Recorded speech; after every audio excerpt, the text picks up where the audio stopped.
So in this video we will discuss about hemolytic anemia.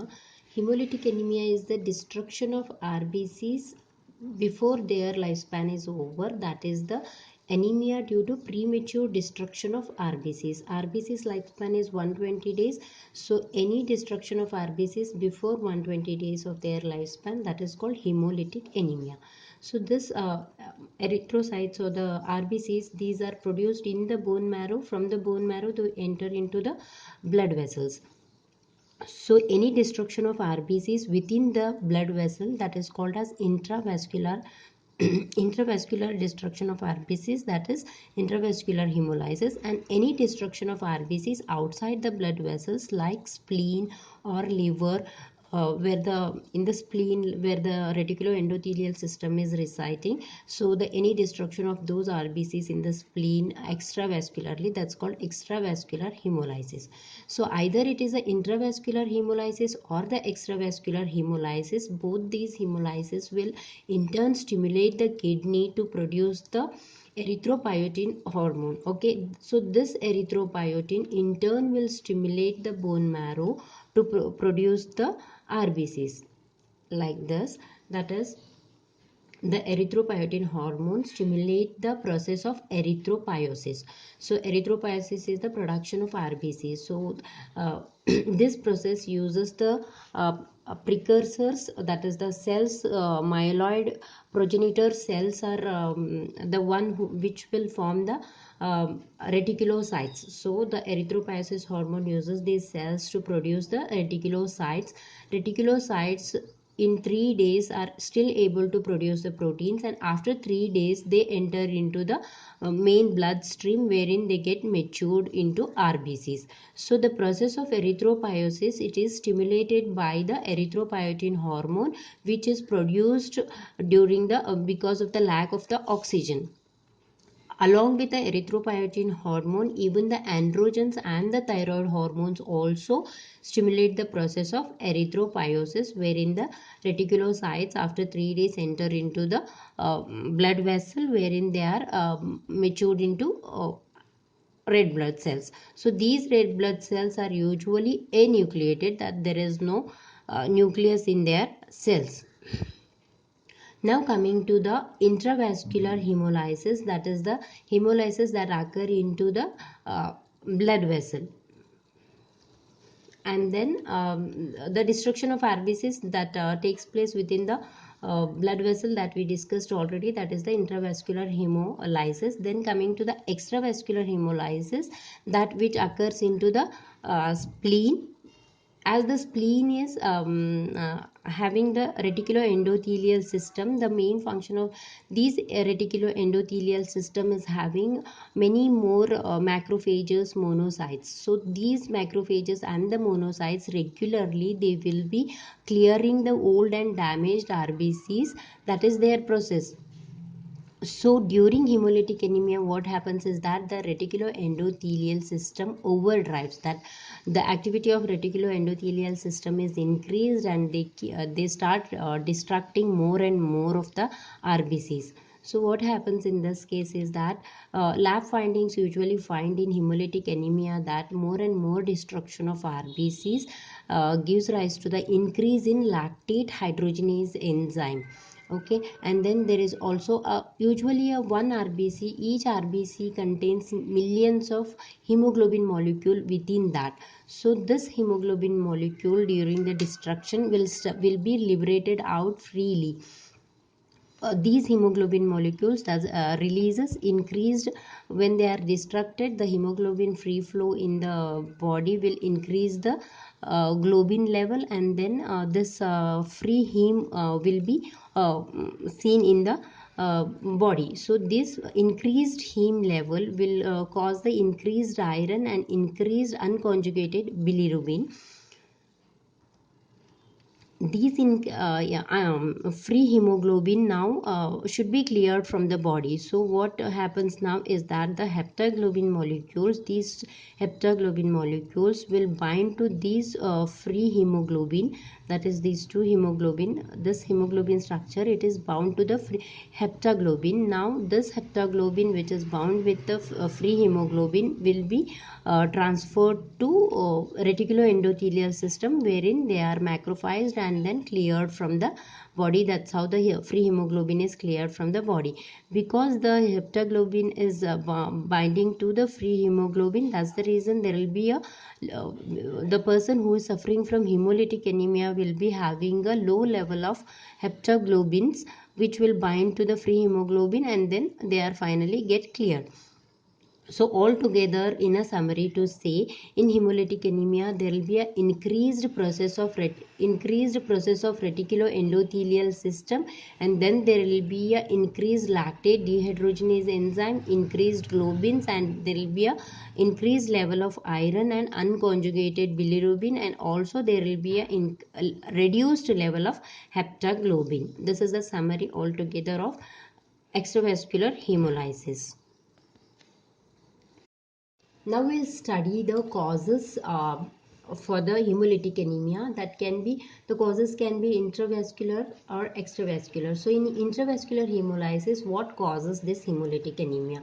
Basically, so many other reasons, like one of the reason is that mechanical valve stress. The RBCs which pass through this valve will pass through shear stress, which causes the hemolysis.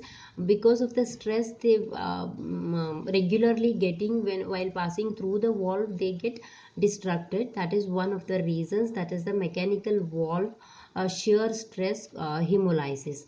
And the other major reason for the intravascular hemolysis is that thrombosis, or else you can say microangiopathic hemolysis, which includes the disseminated intravascular coagulation, and then hemolytic urine syndrome, and then thrombocytic thrombocytopenic purpura. All these few of the diseases in which there will be a formation of the blood clot within the blood vessels. So whenever the RBCs repeatedly pass through these blood clots, they get the cell membrane get damaged, and then that leads to the destruction of the RBCs. That's how the hemolysis is caused. That is the another reason, that is microangiopathic hemolysis. And then coming to the next reason in which there will be a immunoglobulins, IgG, or the antibodies in some diseases like paroxysmal nocturnal hemoglobinuria. In this, the antibodies will react against the normal RBCs. They recognize the antigen on the RBCs and they bind to that, and they destruct the RBCs through the complement activation system, in which there will be a destruction of RBCs by wherein the antibodies will be combining with the RBCs to destruct the RBCs. And then the other reason for intravascular hemolysis is the cold autoimmune hemolytic anemia, wherein the antibodies will recognize the RBCs as their antigen whenever there is a body temperature lower than the normal. That is, the cold body temperature will stimulate the some of the antibodies which will recognize the normal RBCs as their antigen, and then that leads to the destruction of the RBCs. And another reason for the intravascular hemolysis is that any fluid infusion, that is the osmotic lysis following the infusion of hypotonic solution. Whenever a hypotonic solution is infused in the body, so hypotonic solution, what it does is that it enters the solutes. So here the solute is the RBC. So the water or the liquid enters the RBCs, so the in turn RBCs get swollen and then they get ruptured. So this is the another cause for the intravascular hemolysis. In summary, the intravascular causes are shear stress, and then the microangiopathic hemolysis, nocturnal hemoglobinuria, and then cold autoimmune hemolytic anemia, and then there is a infusion osmotic lysis followed by the infusion of hypotonic solution. And then there is also one more reason when intravascular hemolysis may occur. That's when you give the transfusion reaction, that is a wrong blood is given into the human, that every cell is having one antigen, so the antibody antigen reaction takes place when a person with a B blood group is given a blood group blood, then the antigen antibody reaction takes place, that leads to the destruction of the RBCs, that is acute transfusion reaction may occur. Then usually now we will come to the reasons for the extravascular hemolysis. In extravascular hemolysis reasons, it is again divided into extracorpuscular and intracorpuscular reasons. Usually they are either acquired or hereditary. Intracorpuscular reasons are always congenital. Okay, so extracorpuscular, that is anything happening outside the RBCs, and intracorpuscular, that is anything, any defect or any problem within the RBCs, that's called intracorpuscular. So irrespective of whether it is extracorpuscular or intracorpuscular, altogether they will be phagocytosed and then cleared off by the body, by the reticuloendothelial system. These are the monocytes or the macrophages which will phagocytose the RBCs. Okay, so the reason in the extracorpuscular hemolysis is that warm autoimmune hemolytic anemia. Whenever there is a body temperature above normal, increased body temperature will release some of the antibodies like IgG. So these antibodies again will react with the RBCs. Antigen antibody reaction takes place. That's how the destruction of the RBCs takes place.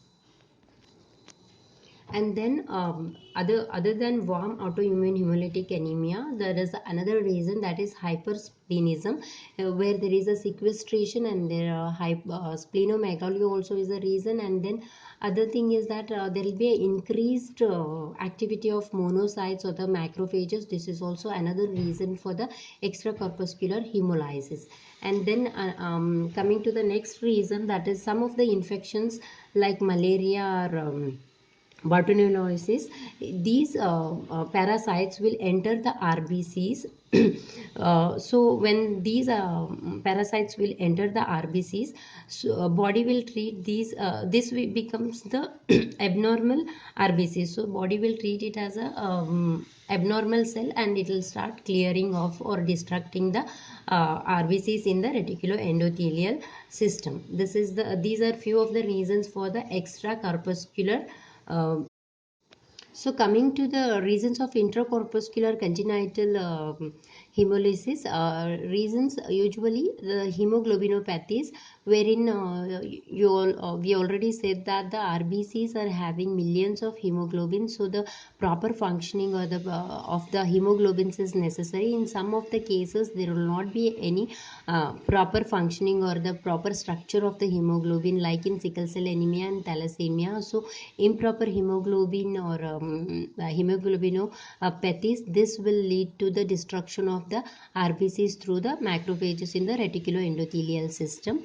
That's how the hemolysis occurs. And then coming to the next reason, cell membrane defects. Any defect of the RBC cell membrane will lead to the destruction of the RBCs through the same process of reticuloendothelial system, wherein the some of the disorders like hereditary sclerocytosis or electrocytosis or stomatocytosis, any of these disorders which will be of the cell membrane defect, which all these cell membrane defective disorders will lead to the destruction of the RBCs through the phagocytosis by the macrophages present in the reticuloendothelial system.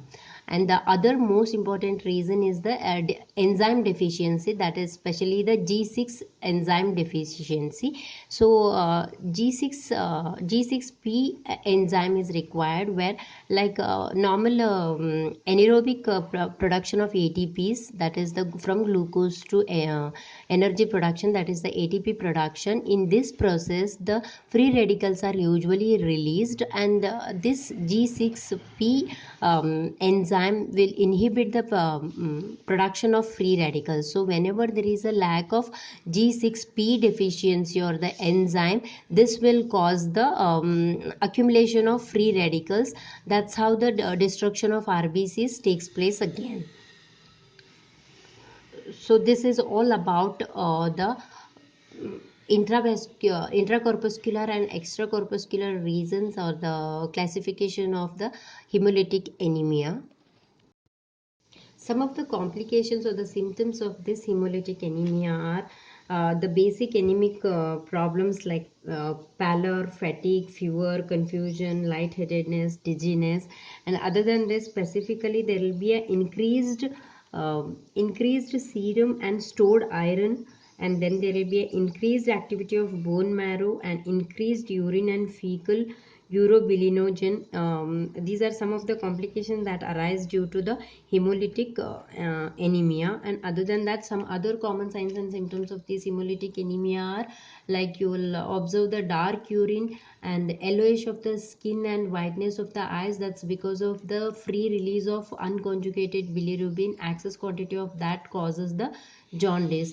And then heart murmur, then increased heart rate, enlarged spleen, because the spleen is the reticuloendothelial system is overdriven, and then because of the overactivity of reticuloendothelial system, the continuous destruction of RBCs causes the enlarged and then the RBCs are destructed, and then even the spleen is not getting enough oxygen. It undergoes the hypoxia as well, and then there will be enlarged liver as well. So this is the end of hemolytic anemia, in which we have studied the meaning of hemolytic anemia, pathogenesis of hemolytic anemia, and then the classification, causes, and then some of the symptoms we have studied in this video. Thank you.